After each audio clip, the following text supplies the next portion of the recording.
Hi friends, నేను TVR సత్యాన్ని మాట్లాడుతున్నాను. స్వామి వివేకానంద చెప్పిన సోదరిమణులారా లేవండి మేల్కొండిలో పార్ట్ 38లో వేదాంతోద్యమంలో పార్ట్ 1 చెప్తున్నాను. కుంభకోణంలో ఇచ్చిన ప్రత్యుత్తరంలో పార్ట్ 1 చెప్తున్నాను వేదాంతోద్యమంలో. ఓకే ఫ్రెండ్స్, కానీ వారి ఆ ఆక్షేపణలే ఒక మత యోగ్యతను రుజువు చేయడానికి ఆధారాలని వారు తెలుసుకోలేకున్నారు. మన మతం ఈ ప్రపంచ భోగాల కోసమే ప్రాకులాడదు. 3 నాళ్ళ ముచ్చటైన ఈ క్షుద్రభోగమయ్య ప్రపంచాన్ని మన సర్వస్వంగా భావించరాదు. అది జీవిత పరమగమ్యం కాదు అని బోధిస్తుంది. కాబట్టే మన ఈ మతాన్ని సత్యమంటున్నాము. ఏ 4 గోడలు వ్యాప్తిలో ఉన్న ఈ చిన్న వసుధా చక్రం మన మత దృష్టికి హద్దులు పెట్టజాలదు. మన గమ్యం చాలా దూరంగా ఉంది. ఇంద్రియాలను దాటి ఆకాశాన్ని అతిక్రమించి కాలానికి అతీతంగా పోయి చివరికి మన గమ్యాన్ని చేరినప్పుడు ఈ ప్రపంచం కొంచెం కూడా దృష్టిగోచరం కాదు. అక్కడ సర్వాతీతమై ఒప్పే ఆత్మ విభూతి మహాసముద్రంలో ఈ బ్రహ్మాండమే ఒక చిన్న చుక్కగా కనిపిస్తుంది. బ్రహ్మ సత్యం, జగత్ మిథ్య. మీ ఐశ్వర్యం అంతా బుగ్గి, మీ బలమంతా క్షుద్రం, జీవితం దుఃఖమయం అని మతం చెబుతుంది. కాబట్టే అది సత్యమైంది. వైరాగ్యాన్ని ఉపదేశించి యుగాల నాటి దివ్యజ్ఞానాన్ని బోధిస్తుంది. కాబట్టే మన మతాన్ని సత్యమనడం. మన ప్రాచీనులు సాధించిన ఆధ్యాత్మిక పరిణితికి ప్రజ్ఞా రాశికి వారసులమైన మనతో పోల్చి చూస్తే ఇతర జాతులు నిన్న మొన్నటి పసిబిడ్డలు. వాళ్ళని చూచి, ఓ బిడ్డలారా, మీరు ఇంద్రియ దాసులు. ఇంద్రియ భోగాలు అశాశ్వతాలు, ఆత్మ వినాశకరాలు. వాటి 3 నాళ్ళ ముచ్చట చివరకు మిమ్మల్ని భ్రష్టులను చేస్తుంది. దాన్ని వదలండి. ఇంద్రియలోళ్ళు కాకండి. ప్రపంచాన్ని పరిత్యజించండి అని హైందవ మతాదర్శం ఎలుగెత్తి చాటుతోంది. పరమార్థాన్ని చేరే త్రోవ వైరాగ్యమే కానీ భోగం కాజాలదు. కాబట్టి మనదొకటే నిజమైన మతం. జాతుల తర్వాత జాతులు ఈ ప్రపంచ నాటకరంగంపైకి వచ్చి కొద్ది నిమిషాలు తమ విధి ప్రకారం చక్కగానే నాట్యం చేసి చివరికి రూపుమాసిపోతున్నాయి. ఈ మహాకాలం అనే సముద్రంలో తమ జాడ చూపడానికి చిన్న అలను సైతం నిల్పజాలక అవి మృతి చెందుతున్నాయి.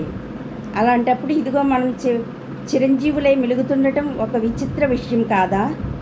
అర్హులైన వారే జీవిస్తారు అనే పరిణామ సిద్ధాంతాన్ని గూర్చి వారు ఏమేమో అంటారు. కండరాల బలమే అర్హతనిచ్చి నిత్య జీవిస్తుందని వారి అభిప్రాయం. ఇది నిజమే. అయితే యోధాగ్రేసరమని విఖ్యాతి పొందిన ప్రాచీన జాతుల్లో ఒక్కటైన ఈనాడు సజీవమై వైభోపేతమై ఉండవలసింది కదా. ఒక్క ఇతర జాతిని కానీ ఉపజాతిని కానీ ఎన్నడూ జయించి ఎరగని దుర్బల భారత జాతి ఇప్పటికే నిర్జీవమైపోయి ఉండవలసింది కదా. కానీ మనం ఇప్పటికే 30 కోట్ల జనసంఖ్య కలవారం. ఒక్క ఆంగ్ల యువతి నన్ను చూచి, మీ హిందువులు ఏమి ఘనకార్యాలు చేయగలిగారు? ఒక చిన్న జాతినైనా జయించలేదే అని ప్రశ్నించింది. అది పోనిండు, మన జాతి బలమంతా ఉడిగి సర్వాంగవాతంతో ఊరికే పడి ఉందని చెప్పడం సత్యం ఎంతమాత్రం కాదు. మనలో కావలసినంత చైతన్యం ఉంది. కాలం పండి అవసరమైనప్పుడు అది ప్రళయ సముద్రంలాగా పొంగి పొరలి జగత్తును ముంచివేయగలదు.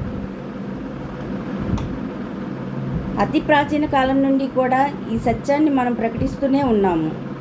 మనిషి ఎంత ఎక్కువ సంపదను సమకూర్చుకోగలడనే సమస్యను పాశ్చాత్య ప్రపంచం పరిష్కరించాలని చూస్తుండగా, ఇక్కడ భారతదేశంలో నరుడు ఎంత తక్కువతో జీవించగలడు అనే సమస్యను పరిష్కరించాలని చూస్తున్నాం.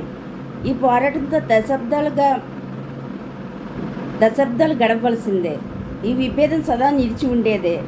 ఆత్మనిగ్రహ సాధువు పూని మితభోగులైన వారు చివరకు జయశీలులై జీవిస్తారు.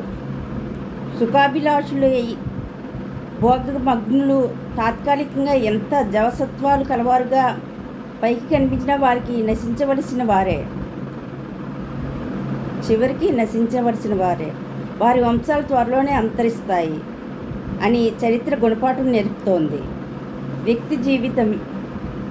వ్యక్తి జీవితంలోనూ సంఘ జీవితంలోనూ కూడా ప్రాపంచిక భోగాలపై రోత కలిగే సమయాలు వస్తూనే ఉన్నాయి.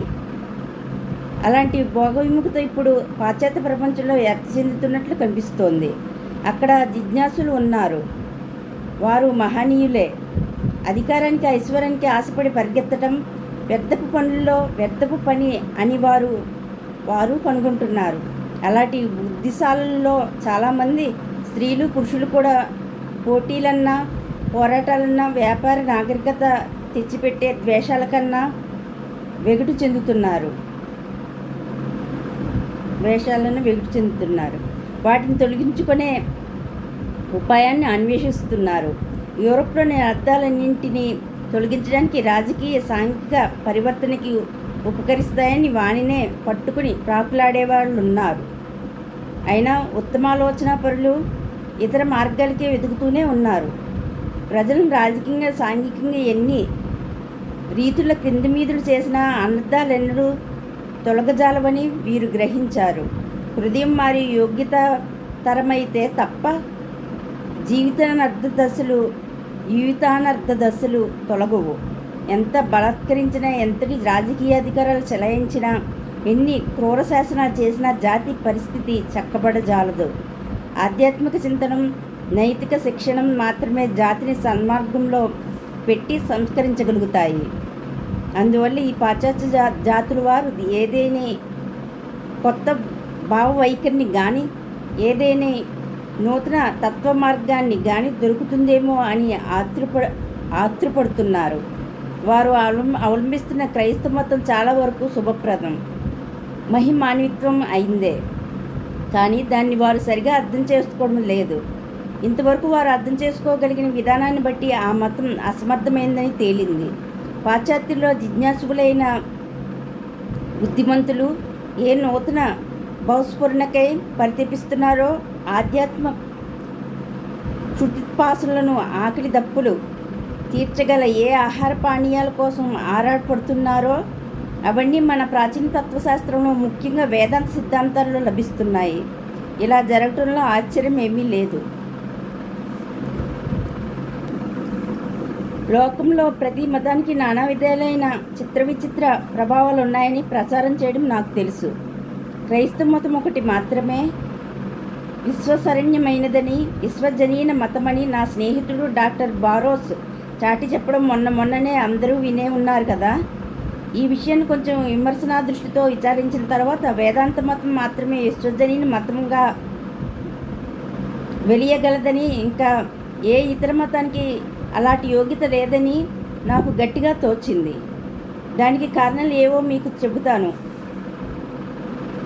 మన మతం తప్ప ప్రపంచంలోని గొప్ప మతాలు ఇంచుమించుగా అన్నీ ఆయా మతస్థాపనాచార్యుల జీవితాలతో అవినాభావ సంబంధాన్ని కలిగి ఉన్నాయి.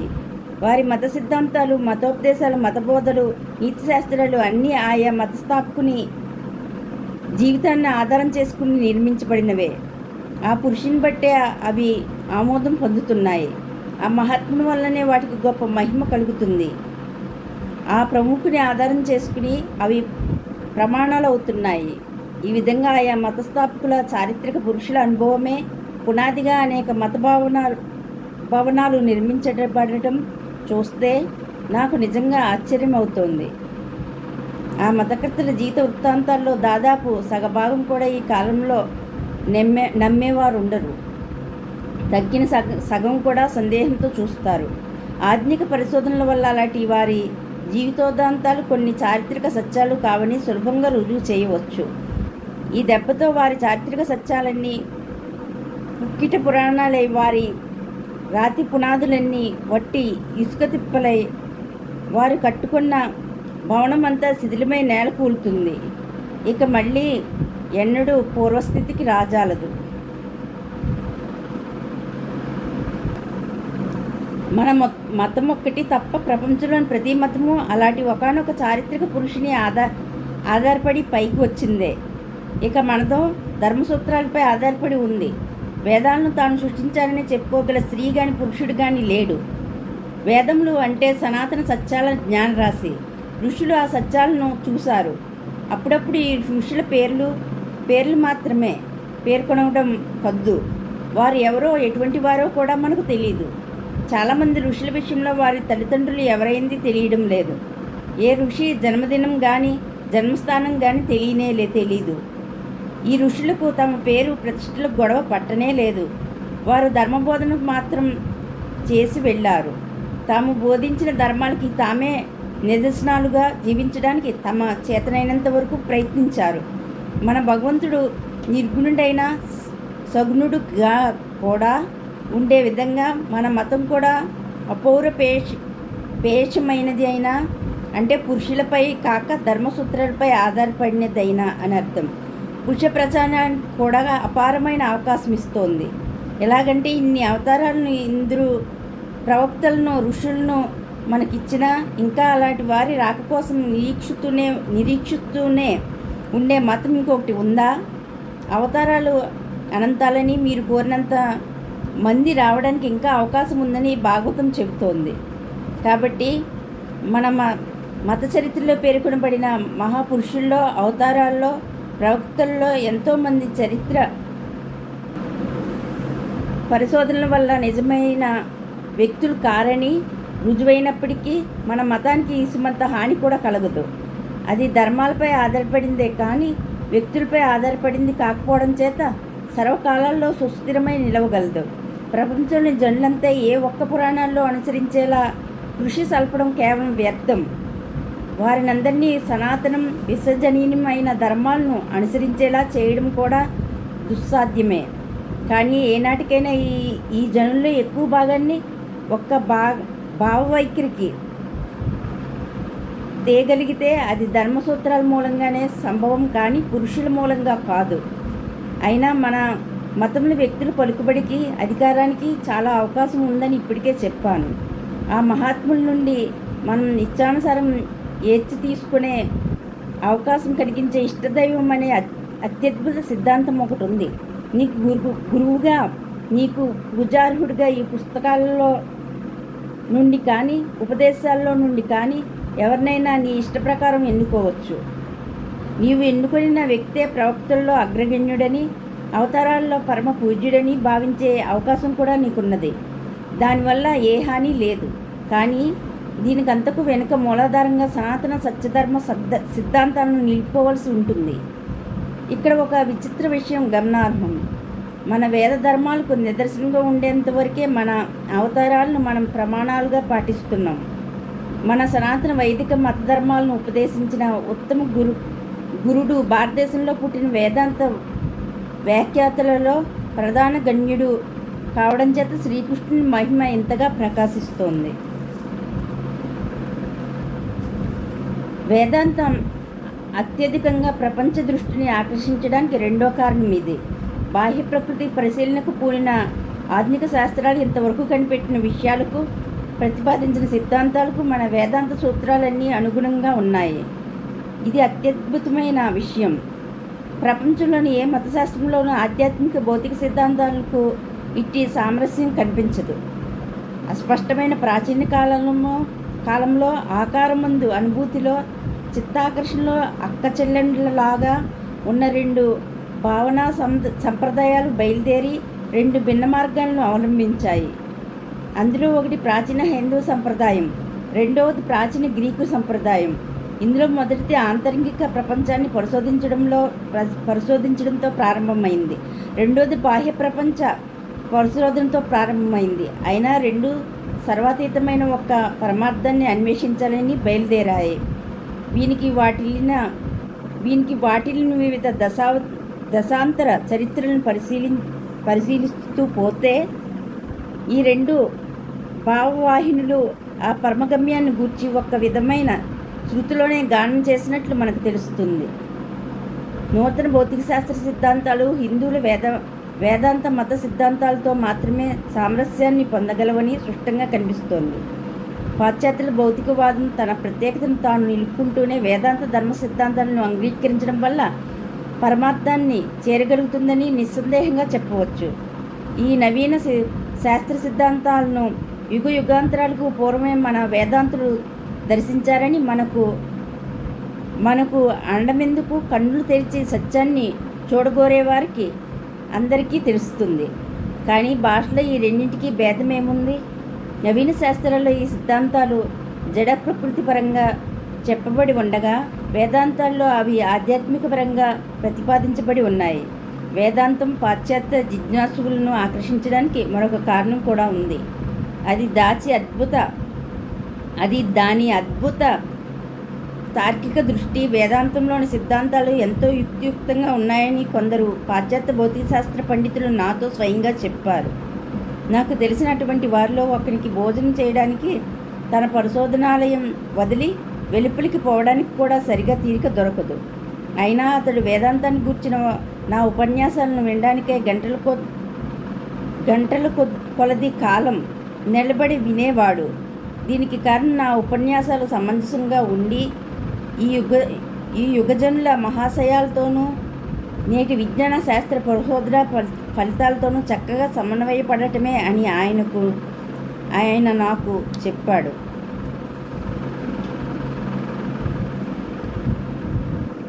ఇక వివిధ మతాలను తుణాత్మకంగా పరిశీలించడం వల్ల తేలిన సిద్ధాంతాలను రెండింటిని మీకు ముఖ్యంగా తెలుపగొడుతున్నాను. ఒకటి, మతాలన్నీ విశ్వజనీయాలే అనే భావానికి. రెండోది, సమస్త వస్తువులు ఒకే పదార్థం మార్పులే అనే భావానికి సంబంధించినవి. బాబిలోనుల యూదుల చరిత్రను పరిశీలిస్తే వారి మతానికి సంబంధించిన ఒక విషయం మనకు గోచరిస్తోంది. ఈ బాబిలోను జాతి యూదియా జాతి ఒక్కొక్కటి చాలా ఉపజాతులుగా విడిపోయి ఉన్నాయి. వాటి ప్రతి ఉపజాతికి ఒక ప్రత్యేక దేవత ఉంటుంది. ఈ చిన్న చిన్న ఉపజాతి దేవతలకు సామాన్యంగా ఒక జాతీయ నామమే వాడటం కద్దు. బాబిలోన్ జాతీయుల దేవతలను బాల్స్ అంటారు. వీనిలో మెరోడాక్ బాల్ ప్రధాన దైవం. కాలక్రమాన ఈ పెక్కు ఉపజాతుల్లో ఒకటి ఇతర ఉపజాతులను జయించి తనలో ఇముడ్చుకుంటుంది. తత్ఫలితంగా ఈ జయశాలిని అయిన ఉపజాతి దేవత తక్కిన ఉపజాతి దేవతలందరి మీద అధికారిని అవుతుంది. బాబిలోన్ జాతి సగర్వంగా తమలో ఉందని చెప్పుకుంటున్న ఏకేశ్వర ఆరాధన ఈ విధంగానే ఏర్పడుతుంది. యూదుల దేవతలకు మోలక్ అనేది సామాన్య నామం. వీరిలో ఇస్రాయేల్ అనబడే ఉపజాతికి చెందిన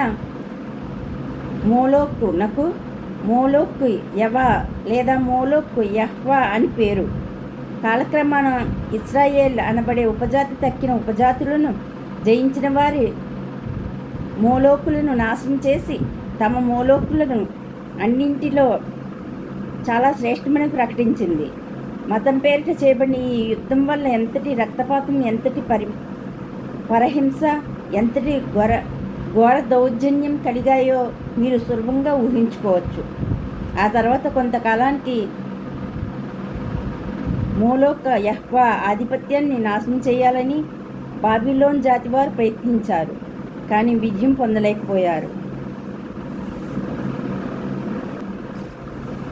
మత విషయాల ఆధిక్యం కోసం ఇట్టి ఉపజాతి యుద్ధాలు హిందూ దేశపు సరిహద్దుల్లో కూడా జరిగి ఉంటాయని నాకు అనిపిస్తోంది. ఇక్కడ కూడా ఆర్యుల్లోని ఆయా ఉపజాతుల వారు తమ దేవతలను శ్రేష్ఠులుగా ప్రకటించడం కోసం తమలో తాము యుద్ధాలు చేసే ఉంటారు.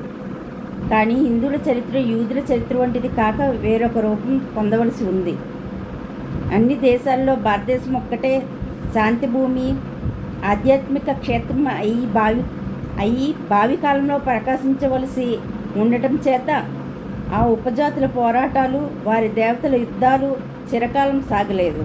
ఇంతవరకు ఈ భూమి మీద పుట్టిన మహర్షి శ్రేష్ఠుల్లో శ్రేష్ఠుడు అతి ప్రాచీన కాలంలోనే, చరిత్రకు తెలియని ఆ అజ్ఞాత యుగంలోనే యుగయుగాలుగా వస్తున్న సంప్రదాయాలు సైతం ఊరక తొంగి చూడటానికే సాహసించని ఆ చీకటి ఆవరించిన కాలారంభంలోనే ఈ కర్మభూమిపై ప్రభవించి ఏకం సత్ విప్ర బహుదా వదంతి, ఉన్నదొక్కటే దాన్ని జ్ఞానులు అనేక విధాలుగా పేర్కొంటున్నారు అని దాని అర్థం. అని అని ప్రవచించాడు. మానవ ముఖత ఇంతవరకు బహిర్గతమైన వాక్యాల్లో ఇంత ఉదాత్తమైనది మరొకటి లేదు. మన హైందవ జాతి జీవితానికి ఈ సత్యమే మూలాధారంగా నిలిచి ఉంది. మన జాతీయ జీవితంలో అనేక దశాబ్దాలుగా ఏకం సత్ విప్ర బహుదా వదంతి అనే మహాభావం పరంపరంగా వస్తున్నది.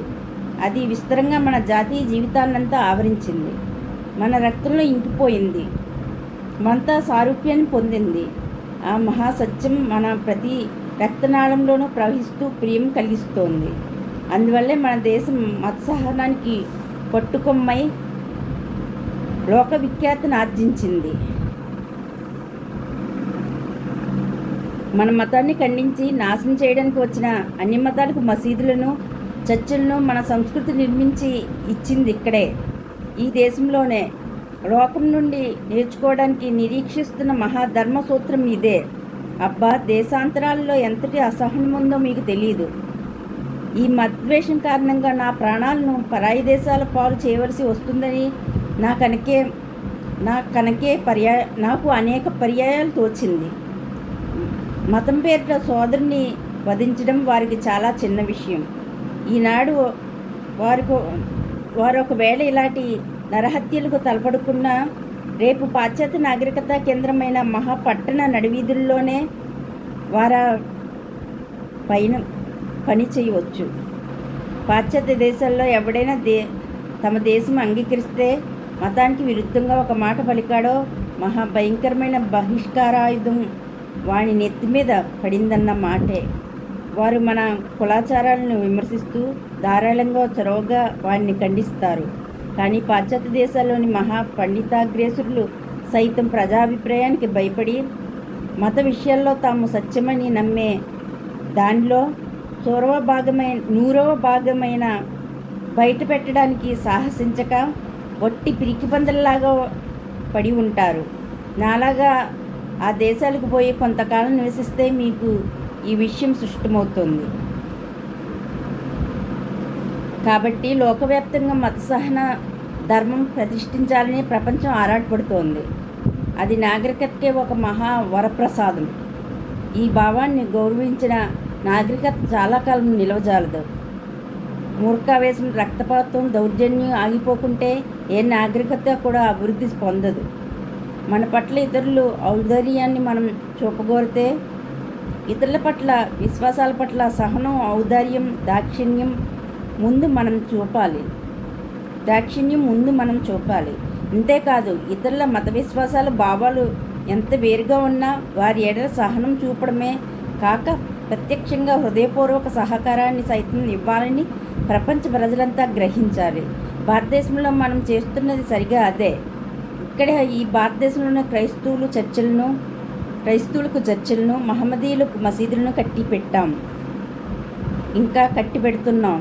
మనం చేయవలసింది అదే. వారెంతగా ద్వేషించినా, ఎంత దౌర్జన్యం చూపినా, ఎంత క్రూరులే వర్తించినా, ఎంతగా ద్రోహం చేసినా, ఎంతటి దూషణ వాక్యాలు పలికినా మనం మాత్రం ప్రేమ చేతనే వారిని జయించాలి. తక్కినవన్నీ జారిపోయినా ప్రేమ మాత్రం చివరి వరకు నిలిచి ఉంటుంది. ద్వేషం నిలవజాలదు. సాధువర్తనమే చిరకాలం జీవించి ఫలప్రదం కావడానికి తగిన శక్తి కలదే. దౌర్జన్యానికి, హింసకు అలాంటి శక్తి లేదు. ఈ సత్యాన్నే ప్రపంచానికి మనం రుజువు చేసి చూపే వరకు క్రైస్తవులకు చర్చిలను, మహమ్మదీయులకు మసీదులను కట్టి పెడుతూనే ఉండాలి. ఓకే ఫ్రెండ్స్, నేను చెప్తున్న స్వామి వివేకానంద చెప్పిన లేవండి మేల్కోండిలో ఏదైనా మిస్టేక్స్ ఉంటే దయచేసి నన్ను క్షమించండి. నేను చెప్తున్న స్వామి వివేకానంద చెప్పిన సోదరిమణులారా లేవండి మేల్కోండిలో వేదాంతోద్యమంలో పార్ట్ 38లో పార్ట్ 2 అయింది. నెక్స్ట్ పార్ట్ 39లో పార్ట్ 3 చెప్తాను. Okay friends, thank you, bye. అలాగే నా ఛానల్ మీకు నచ్చినట్లయితే నా ఛానల్ సబ్స్క్రైబ్ చేసుకోండి. నా ఛానల్ పేరు వెంకటాతాడి. అలాగే లైక్ చేయండి, షేర్ చేయండి, అలాగే కామెంట్ కూడా చేయండి. Okay friends, thank you, bye.